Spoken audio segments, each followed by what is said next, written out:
My listeners and viewers in Michigan, they love the Play Gun Lake Casino and Sportsbook app. I've been bemoaning the outcome of Detroit and Dallas from last weekend, and I was just reading a story, courtesy of The Athletic, headline, "In video sent to all teams, NFL defends call that nixed Detroit's big play," that whole eligibility play.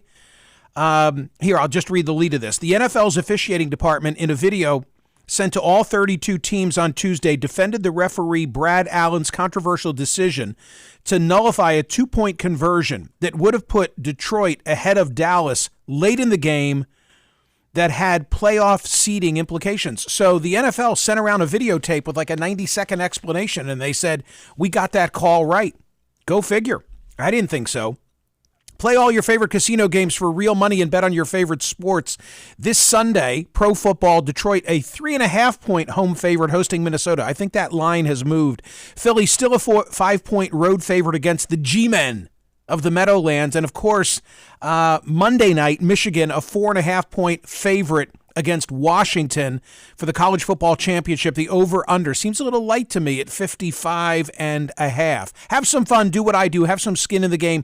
Don't forget, you can also take advantage of in-game betting, which is what I did in that Texas game last weekend. That one didn't end well for me, but I had fun.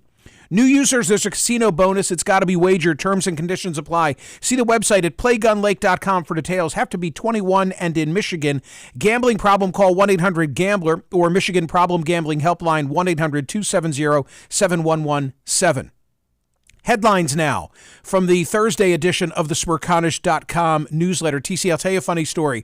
So it's 6 a.m. I know exactly where I was. I'm coming out of Wawa. I've got my coffee in hand, and I'm listening to Fox's morning show, Fox and Friends, because I wanted to hear how they were going to treat the Epstein story. Okay, and? I'm so glad that I did. Oh, gosh, I'm because literally dying to know what you're about to say. They went to enormous lengths to make it all about Bill Clinton. Oh, for sure. With no reference to Donald Trump, except in the end, they worked in somehow. I almost brought the audio, but it would have taken me like 3 or 4 minutes to just sit here and play it for you to get the full impact. Wait, so just they went take 3 my word. or 4 minutes of coverage? All about Clinton. Wow. He likes him young.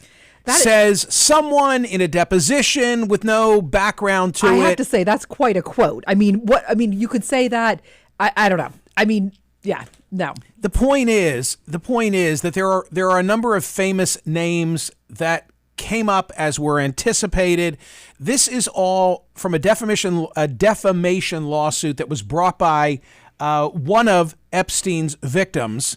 Defamation claim that was brought against his aide, Ghislaine Maxwell. Maxwell, who's now, I guess, doing like 20 years. Epstein, of course, killed himself while he was awaiting a trial date. There's speculation about that, and I don't want to fuel those theories. But from the USA Today coverage, former presidents Bill Clinton and Donald Trump, right off the bat, the two of them, right? But that's not the version I heard this morning at 6 a.m. I'm so shocked. I can't believe it. Former presidents Bill Clinton and Donald Trump are mentioned in newly unsealed Jeffrey Epstein court-related documents. They are not accused of any wrongdoing involving the disgraced sex trafficking financier.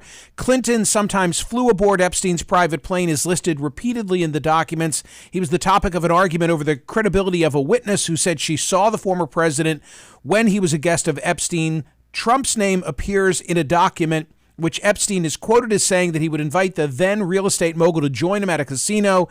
In another document, a witness said that she was never asked to engage in sexual relations with Donald Trump. So I'm looking at the Chiron right now on Fox News Alert, and it says prominent names include Bill Clinton, Al Gore, Prince Andrew.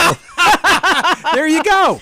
Okay, but as a lawyer, Michael, there's no criminal wrongdoing suggested by any of these names that came out yesterday, right? No. So far. No, it's just criminal wrongdoing. It's just like bad association. Guilt by association. But is it also hindsight is 2020? We now know what was going on. Well, that's what they would say. Did they know now? Should they have known? That's what they would say. They knew he surrounded himself with pretty young women, but did they know that there was a whole pyramid scheme? Okay, but with regard to Trump, he did an interview with New York Magazine in 2002. He referred to Jeffrey Epstein as a terrific guy. Now, listen to this quote because it's to your point. He's a lot of fun to be with. It sounds like such Trumpian. It's even said, people say that he likes beautiful women much as I do, and many of them are on the younger side, says Trump about Epstein. Okay, again, knowing now what we know, that sounds creepy, criminal, awful, disgusting, lewd, criminal. But then it could have just been like, he likes the 25-year-olds. He likes the 23-year-olds. Right. That's legal. Yes. It might be creepy, but it's legal. We're not talking the 14-year-old that he was convicted of raping. So my point is, I don't know. We're looking at it from the prism of 2024. You can't do that for Trump or Clinton unless something else comes out. I mean, the story's got a lot of elements that keep it fueled. Of course, you know what I mean? Like Epstein's brother, who apparently thinks that that he didn't commit suicide, that he was murdered, who says that his brother once told him that if it were public what he knew about the 2016 candidates, that there's no way either of them could run. No. He said they would have to cancel the election because it was so close to the election time. They would have to cancel the election is the exact quote. So I take it one name that wasn't included in the documents is Jimmy Kimmel. Don't even say the name. Right. And I say that because Pat McAfee has apologized for, his role in the discussion with Aaron Rodgers. He doesn't want anything to do with this. Right. Nobody does. It was just my show. It wasn't my thing. Yeah. It sounds and smells like litigation. So nobody wants to have anything to do with it. But here's the story from The Athletic. A day after Jimmy Kimmel threatened New York Jets quarterback Aaron Rodgers with court action after Rodgers alleged the late night talk show host's name would be included in soon-to-be unsealed information from a civil case in connection with convicted sex offender Jeffrey Epstein, Pat McAfee apologized for being a part of it.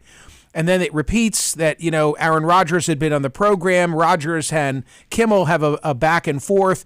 Kimmel, by the way, reposted a clip of the segment from McAfee's show on X and himself denied any allegation. Quote, "For the record, I've never met, flown with, visited, or had any contact whatsoever with Epstein, nor will you ever find my name on any list other than the clearly phony nonsense that soft-brained wackos like yourself can't seem to distinguish from reality. Your reckless words put my family in danger. Keep it up and we will debate the facts further in court." There you go. So, okay. Also, posted today at Smerconish.com and in the newsletter. Let's just work with the theme, shall we? What's the theme? High-end sex ring in Boston and D.C. was a honeypot scheme by Russia, China, South Korea, or even Israel, set to ensnare U.S. officials. So did it work? Maybe, because they had 6 high-end brothels, and it's speculated that maybe these brothels were a false flag for China, trying to lure in individuals with security clearances, government officials, private defense contractors, and so forth. Maybe it was a false flag for China, trying to lay off the blame on Korea or Russia or even Israel, or maybe it was one of them. Who knows? All I know is they were getting like $600 a throw. Members of Congress. A what? Members of Congress, I wanted to see if you were awake. What is that, the term? Military officers and national security contractors who possess security clearances. Among the steady customers, the ring's clients paid rates of up to $600 an hour. An hour. They included corporate executives. No one takes the hour, TC, in this industry. Okay, if you're in there, in an hour, they don't know what to do with you. I'm not looking at you. They have no idea what the heck. They run the clock on 20-minute increments. Somebody who takes literally an hour is not a regular. Stop. To entice customers, these individuals allegedly set up websites whose purported purpose was to help photographers find nude female models looking for work. Oh. The lingerie and bikini-clad models went by such names as Sexy Shoe, Venus, Tina. Like you never have like a Roberta, right, or Gladys. Right. What's your name? Ruth. Gladys. Or Yoko DDD. Oh, I saw her picture. And that of course, by the way, that rings true. I'm just saying. And of course, Tiffany. Like there's Right. always With an I. like poor Tiffany's who Poor are out there. Tiffany. That Tiffany has become so wrong. yeah. So all right. More headlines from the Thursday edition of the newsletter. Yesterday, poll results, 26,247 votes. A lot of votes cast. Thank you for that, Huge especially number. at the start of the year, because we know a lot of folks, you lost during the holidays. You were doing different back. things. Which of the following worries you most? 35.1% said Ukraine and Russia. 27.35% said the Middle East. I was surprised that Ukraine and Russia bested the Middle East. Or choice number 3, 26% said the U.S. southern border.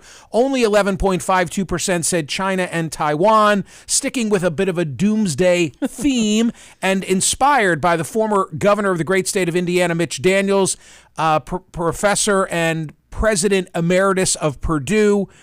Do you agree with Mitch Daniels that a major economic and social crisis is inevitable? And as I've been saying, the interesting part of that story, the essay that Daniels wrote, is posted on the website. It's in the newsletter.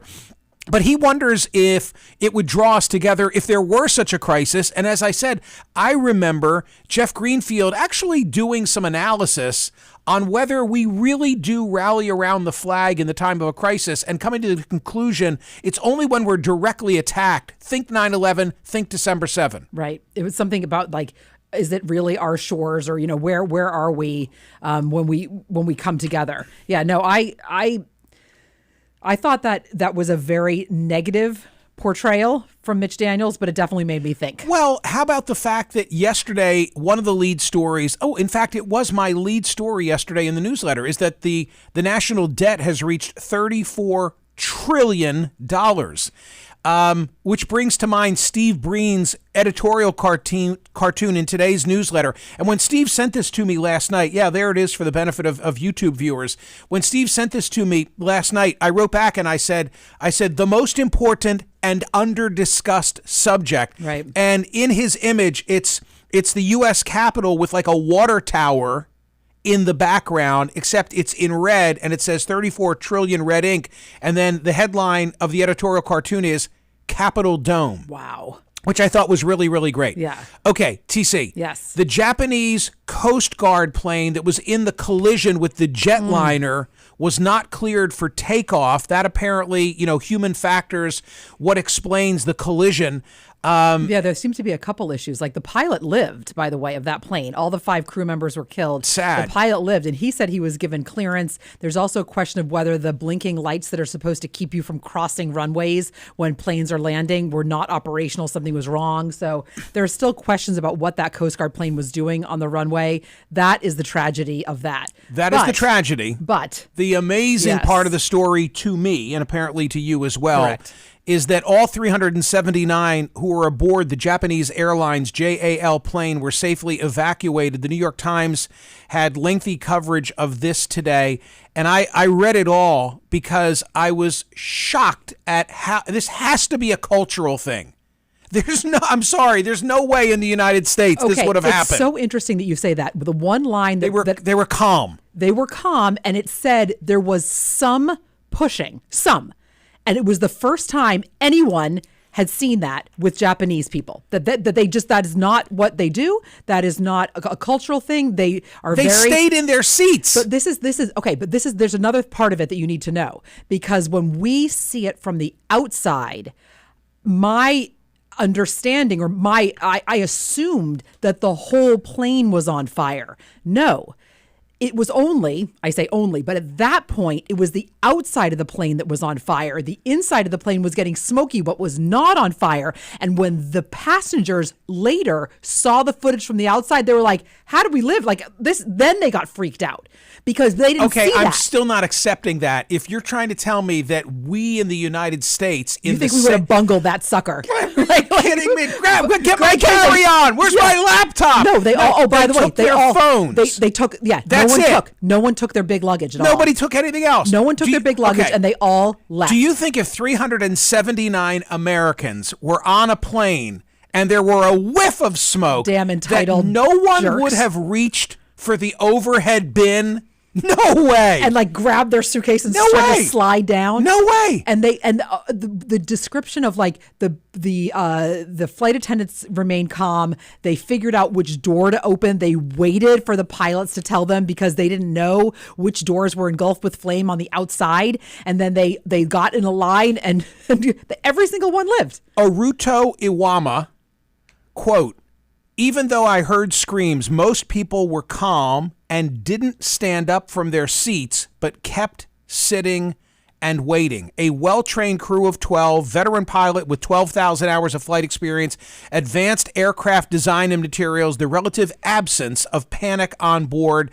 They went through 3 exit doors deemed safest, sending them down emergency slides one by one with no major injuries. Most people left everything behind but the phones that would capture the harrowing scenes of their escape. And they said it was even more complicated because in the training that they do, most often the plane itself is level, and so the slides are level. And this was, you can picture it on the runway, askew, and so the slides were all crazy. There was wind. There was obviously the flames. It's something else. It's a cultural thing. I would like to come back to this. I just want to talk more about it and maybe take calls on it. You've seen the Japanese subway system. Yeah. I mean, it's the same thing. I know. So what is it about us, or what is it about We're not polite. them? We're rude and entitled. Thank you. Yeah, and Donald Trump is winning the election, and you're wondering why. The Japanese were orderly and getting off the. There's something in there. Right. There's We're all something going to die in on there. a burning plane. I don't know whether to be creeped out or excited about this. Meet the Lancashire Healer. What's the deal on this dog that the AKC is now recognizing as a new breed? What are you creeped out by? I'm creeped out by the idea that maybe they're like men with test tubes who are just like creating a new Frankenstein dog. No. What's the deal? That is a great question because maybe you would assume that from the headline. The breed isn't new. What's new? The breed isn't new. What's new? It's new that it's recognized by the AKC. So it's not that the breed is new. It's that you have to go in order to be recognized. Here, let me read. Road to Recognition. This from the akc.org that is posted at smerconish.com. It's no easy task to get a breed recognized. Entering in the FFSS and miscellaneous class comes with their own requirements, such as becoming an AKC recognized breed does. The FSS, by the way, that is the, hang on, I'll read it to you, the Foundation Stock Service. They have to develop secure and reliable record keeping within the AKC. They have to have 20 litters bred with 3-generation pedigrees. They have to be established and sustainable, but TC, et cetera, et cetera, TC, et cetera. Are you telling me this dog has always been around and just now it's getting its recognition? I don't think always. I think there are only like 400 nationwide. I don't know. I think I'm still creeped out by it. You're creeped out by it. Yeah, but it's a good-looking dog. Yeah, there you go. It's a good-looking dog. It has a can-do spirit. Okay, I got to get to this. What's that? I got to get to Luke Littler. Now he lost the world championship, and he's a 16-year-old UK British wunderkind in darts. I threw darts in a local bar during the Christmas break. And by the way, the bar, which I shall not name, is one that you have driven past 1,000 times in your life. And I'll bet you've never walked in the door. You are incorrect. I have absolutely walked in that door, and I pronounce it correctly. Wait, have we had this conversation? We have not had this conversation, but the second you said darts in a local bar and said I hadn't been there, I knew exactly what you were talking about. And you've been in that bar? Right there. Right there. Right there. Right there. Well, yeah, there. You've been in there. Roche. Okay. You've been in that bar. Come on. I had never been in that bar. It's just, I think it just sold or is about to sell. I'd never been in that bar. And with one of my sons, this is hysterical that you were New there. Year's Eve early, or stop it. We just You went were in there for a New Year's beer, Eve? This is and they had a dartboard. Yeah, they're old school and there. They have really good hamburgers. But I just want you to know, I still have it. Oh, tell me. I'm a very good dart thrower. You shouldn't admit that. You should hustle people. They would never expect it. I mean, and the board in that bar was like a sponge. I mean, that has seen some action. Yeah, holy for sure. smokes! But yeah, I always was pretty good. Okay, and playing baseball. I'm not sure this surprises me. That's interesting. Well, I watched That must the have world. been fun. I watched the World Championship, and This is hysterical because the fans come pint in hand and dressed in costume. No. And it's a huge, I would love to go watch this. This looked so funny, but the nerves, I mean, to be able to do that. Like if you asked me if I could do it on TV, like a CNN camera on me, I'm sure I'd be like this. Shaking. Yeah. But I love darts. Yeah. I love darts. I always had an old school hard dartboard at home, like in my little, man cave. I mean, like when I was a teenager. And like actual darts or like one of this, not the sticky darts? No. Old school. In fact, they were manufactured in Philadelphia. I can picture sort of the feathered. Oh, yes. And they had a Philadelphia stamp on them. I'm probably a dart company that's no longer in existence. Do you remember the first season of Ted Lasso? Only vaguely. Okay. As a dart player, you have to get that. There's one episode where he plays darts, and it's amazing. One last thing. As crowds pack into Alexander Palace, the historic entertainment venue where the darts championship has been held since 2008, the atmosphere is usually one of less nail-biting and more glass clinking. Observing the competition's fun tradition, spectators have shown up to the matches in outlandish costumes ranging from elves to dinosaurs to King Charles, most with pints in hand throughout the night. That sounds like a good time. Sounds like a great time. Ladies and gentlemen, you are subscribers, right, to the Smerconish Daily Newsletter. We love it. We're off to a great start for 2024. Like on YouTube. Listen to TC After Dark. Which is us. She's a special guest this week. Yeah, it's us talking about the last week of 2023, the last professional week, and all of the ins and outs and backstories that you might have missed because it was a crazy week. Yeah, so, it surely was. Yeah, there's some inside baseball going on in TC After Dark this week. Thank you. See ya.